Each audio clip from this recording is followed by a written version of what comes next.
Michael Andretti has been hounding F1 for a spot in the paddock, but has met some stiff resistance from team bosses.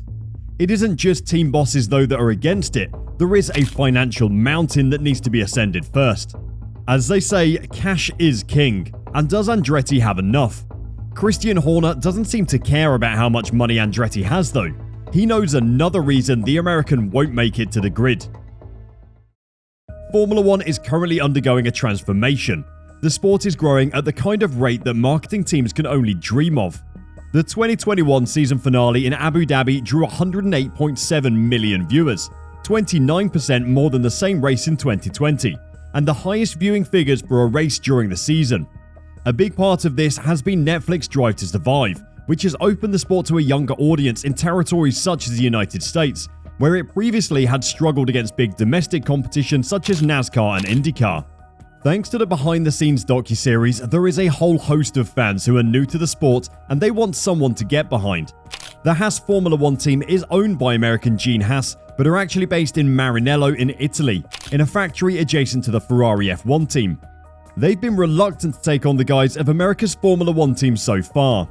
The 2021 Formula 1 season reached an average of 934,000 viewers per race on US network ESPN, an increase of 54% compared to 2020. With Haas uninterested in the nearly 1 million fans eager to express their patriotism in the sport, it's no surprise that an American racing team has decided to step up to the plate and ask for a shot in motorsport's biggest series. Mario Andretti, the father of team owner Michael Andretti, raced for Lotus, Ferrari and Alfa Romeo, among other teams throughout the 70s and early 80s. In 1978, he even won the F1 Drivers' World Championship while driving the iconic John Player-branded Black Lotus car. Michael Andretti is also a decorated racing driver and spent a season in F1 racing for McLaren in 1993. It is Michael who's bringing the bid to enter a team into Formula 1, increasing the current number of teams to 11. The advantages of having an American-owned F1 team are clear. The United States is a massive market to be exploited by Formula 1. Current estimates have the population at over 334 million people. That is about the same as the population of Bahrain, Saudi Arabia, Australia, Italy, Spain, Monaco, Azerbaijan, the UK, Austria, France, Hungary, Belgium, and Netherlands added together. Those countries together account for 14 of the races this season. So yeah, that's a lot of potential fans. So surely getting Andretti Motorsports in to make the most of those fans would be a good thing for Formula 1. Obviously, it probably would be, but is another entrant good for the rest of the teams? From how the team bosses responded to Andretti's bid to join, you have to assume that it isn't. But before we get into that, let's look at what is required to get into Formula 1. I'll give you a hint, it's a pile of money so big Scrooge McDuck would be jealous. The first financial hurdle is the Concord Agreement, the 8th edition of which was signed in 2021. The latest Concord Agreement sets out simple financial requirements for entering an F1 team into the sport, as well as how the money gained by the sport is distributed among the teams. The upfront cost, just the permission to bring a car to the racetrack, is $200 million. This entry fee gets split amongst the 10 teams currently on the grid, meaning each team gets $20 million.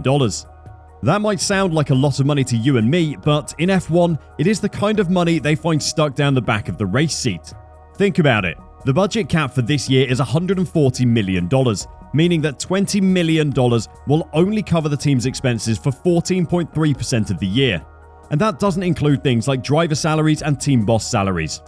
After you've paid that $200 million, you then have to build a car.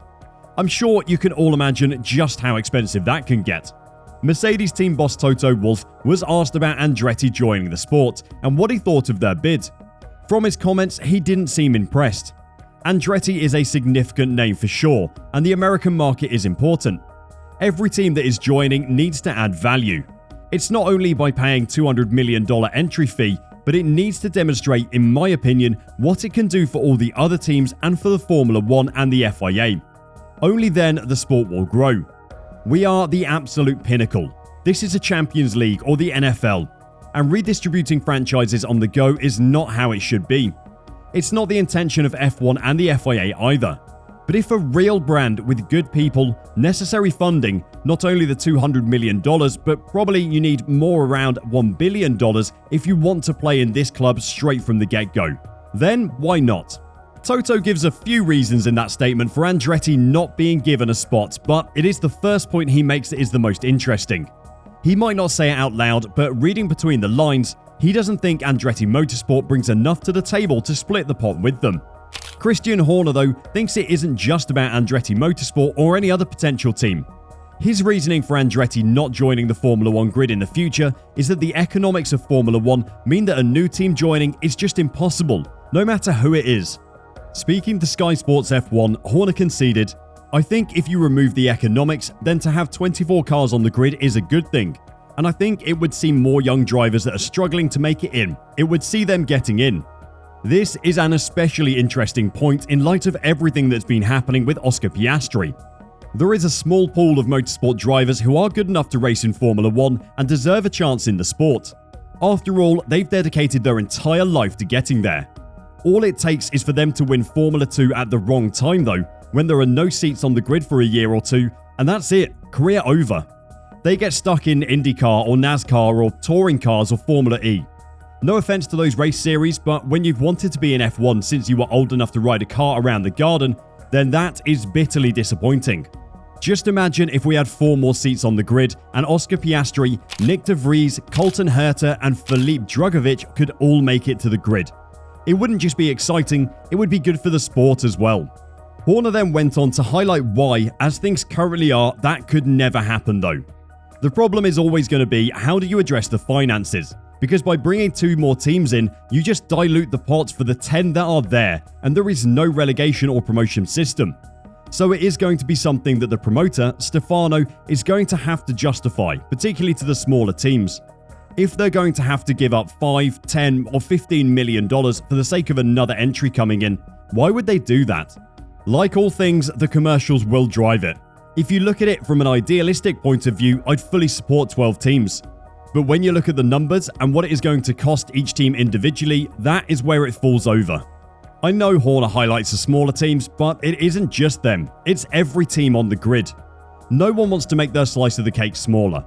When Andretti first made his bid, all the talk was whether he could prove his team would bring enough money into the sport to justify his entry. Could he offset the money teams would lose by him joining with money his team would bring? Unfortunately, the answer to the question is maybe, and for a multi-million-dollar business like Formula 1, that isn't good enough. Fred Vasseur, the Alfa Romeo boss, explained this rather well in a recent interview. In the end, it will be up to F1 and the FIA, he said. I don't think added value can come from the nationality of a team. One of the biggest markets of F1 today is the Netherlands, and we don't have a Dutch team, we have a Dutch driver. As exciting as Andretti Motorsport joining Formula 1 would be, we can't see a way it will happen now. The current grid has given their concerns and Andretti is simply unable to answer them. His team have a following in the US and will definitely give fans there something to follow. But what about the rest of the world?